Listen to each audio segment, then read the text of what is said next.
આજકાલ સુરત શહેરમાં હવે તો યંત્ર પર ઓનલાઈન જુગારધામ ચાલતું હોવાનું બહાર આવતા પોલીસે રેડ કરતા 14 જુગારીઓની ધરપકડ કરીને જેલના સળિયા ગણતા કરી દેતા આ વિસ્તારમાં ચાલતા અન્ય જુગારધામવાળાઓમાં ફફડાટ વ્યાપી જવા પામ્યો છે।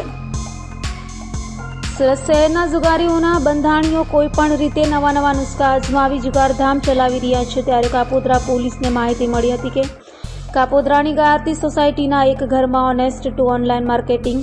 ફ્રેન્ચાઇઝી નામ પર ઓનલાઈન જુગારધામ ચાલી રહ્યું છે, જેમાં યંત્ર પર આ જુગાર ચાલી રહ્યો છે।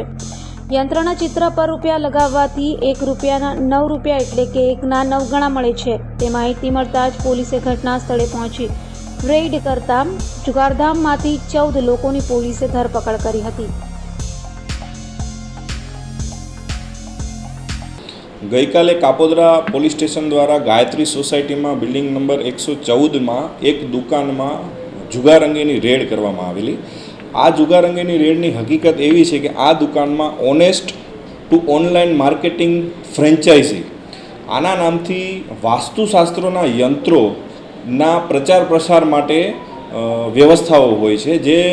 જેમાં ગ્રાહકો વાસ્તુશાસ્ત્રનું યંત્ર લે છે, પૈસા લગાડે છે અને એમાં 5 મિનિટમાં એનો લકી ડ્રો થાય છે અને ચાંદીનો સિક્કો આપવામાં આવે છે, જે કાયદેસરની પ્રક્રિયા ગણી અને બહારથી માણસો બોલાવી અને નથી યંત્રો આપતા કે નથી ચાંદીના સિક્કા આપતા વગેરે મતલબની અમને હકીકત મળેલી, જેના આધારે અમારા સર્વેલન્સ સ્ટાફ અને પોલીસ દ્વારા રેડ કરવામાં આવી। ત્યાં આગળ જોતા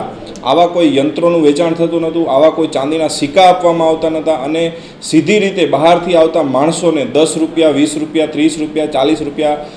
100 રૂપિયા સુધી લગાડી અને